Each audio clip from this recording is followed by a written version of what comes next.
नमस्कार, आप देख रहे हैं जनभावना टाइम्स। आपके साथ मैं हूं अंकिता। 5 राज्यों में हुए विधानसभा चुनाव के बाद 3 दिसंबर को आए नतीजों ने साफ कर दिया है कि 3 राज्यों में कांग्रेस को जनता ने नकार दिया है। हालांकि 5 में से एकमात्र राज्य तेलंगाना में कांग्रेस ने बड़ी जीत हासिल की है, तो वहीं प्रचंड जीत की ओर जाते ही बीजेपी के प्रदेश कार्यालयों में ढोल धमाके बजने शुरू हो चुके हैं, लड्डू बंट रहे हैं। तो वहीं 2024 के आम चुनावों से पहले भारतीय जनता पार्टी के लिए ये जीत काफी मायने रखती है, जहां मध्य प्रदेश, छत्तीसगढ़ और राजस्थान में बीजेपी और कांग्रेस के बीच कड़ा मुकाबला देखने को मिल रहा था। तो वहीं इन तीनों राज्यों में रुझान आने के साथ ही साफ हो गया कि जनता ने सूबे की सत्ता से कांग्रेस की विदाई के संकेत दे दिए हैं। लेकिन बड़ा सवाल है कि आखिर क्यों इन 3 राज्यों में कांग्रेस को हार का सामना करना पड़ा है। क्या प्रधानमंत्री नरेंद्र मोदी की आंधी ने कांग्रेस को राजस्थान के साथ ही छत्तीसगढ़ और मध्य प्रदेश से उखाड़ कर फेंक दिया है, और क्या मध्य प्रदेश में एक बार फिर से शिवराज कायम रहेगा? तो आइए जानते हैं कांग्रेस की हार के क्या हैं बड़े कारण। तो राजस्थान में राजनीति के जादूगर माने जाने वाले अशोक गहलोत का जादू पीएम मोदी की लहर के आगे बेदम साबित हुआ। राजस्थान में इस बार बीजेपी ने मुख्यमंत्री पद का उम्मीदवार न देके विधानसभा चुनाव प्रधानमंत्री नरेंद्र मोदी के नाम पर लड़ा और चुनाव में पीएम मोदी का जादू चलते दिखा। पीएम मोदी के चेहरे ने कांग्रेस के जातिगत जनगणना के दाव की धार भी कुंद कर दी। चुनाव में मोदी बनाम गहलोत हो गया, जिसका बड़ा नुकसान अशोक गहलोत और पूरी कांग्रेस पार्टी को उठाना पड़ गया। न केवल राजस्थान में बल्कि मध्य प्रदेश में और साथ ही साथ छत्तीसगढ़ में हमने यही देखा है, जिस तरह से धुआंधार प्रचार प्रधानमंत्री नरेंद्र मोदी ने किया है, उसका फायदा बीजेपी को तीनों राज्यों में मिला है। कांग्रेस का लचर संगठन हार की बड़ी वजह हो सकता है।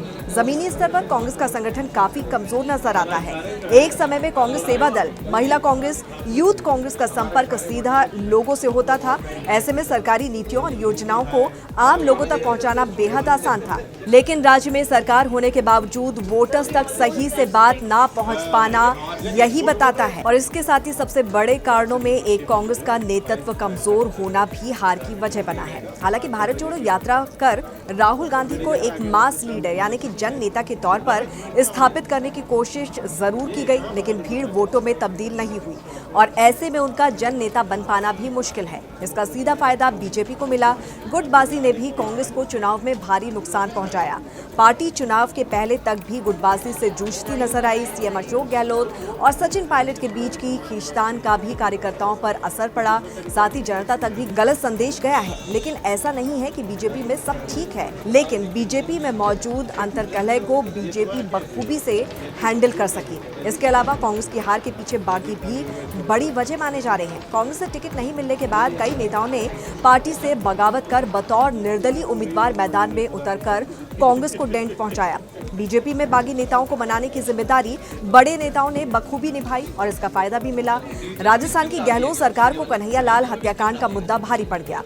चुनाव में बीजेपी ने उदयपुर के कन्हैया लाल हत्याकांड का मुद्दा जोर शोर से उठाया। राजस्थान की राजनीति में कहा जाता है कि जो मेवाड़ जीता वो राजस्थान जीता। उदयपुर मारवाड़ रीजन में आता है। इसके अलावा कांग्रेस के नेताओं ने प्रधानमंत्री नरेंद्र मोदी को टारगेट करने की भरपूर कोशिश की और इसी दौरान कई बार भाषाई सीमा तक लांघी गई और इसे ही बीजेपी ने अपने पक्ष में मोड़ने में कामयाबी हासिल की।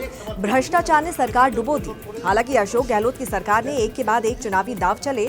चिरंजीवी योजना के तहत हेल्थ इंश्योरेंस की लिमिट बढ़ाई, 50 लाख रुपए तक करने का वादा किया। सस्ते गैस सिलेंडर के साथ ही कई लुभावनी योजनाओं का ऐलान किया गया, लेकिन पेपर लीक, लाल डायरी और भ्रष्टाचार के आरोप भारी पड़ गए। मध्य प्रदेश की बात करें तो कांग्रेस ने किसी यूथ लीडर को आने नहीं दिया। ज्योतिरादित्य सिंधिया जो कांग्रेस में एक बड़ा कद रखते थे, युवा थे, उन्हें भी दरकिनार कर दिया। मजबूरन उन्हें बीजेपी का दामन थामना पड़ा। मध्य प्रदेश कांग्रेस में युवा नेतृत्व का बैकअप नहीं बन सका।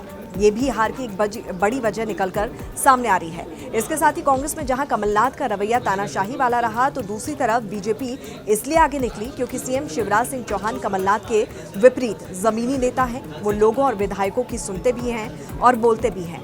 छत्तीसगढ़ की बात करें तो जिस तरह से भ्रष्टाचार का आरोप यहाँ पर लग रहा है छत्तीसगढ़ की सरकार पर, उसका खामियाजा यहाँ पर उनको उठाना पड़ा है और यही वजह रही कि छत्तीसगढ़ में भी बीजेपी बढ़त बनाती हुई नजर आ रही है। तो ये जानकारी आपको कैसे लगी, जरूर हमें बताइए कमेंट करके। जुड़े रहिए जनभावना टाइम्स के साथ। नमस्कार।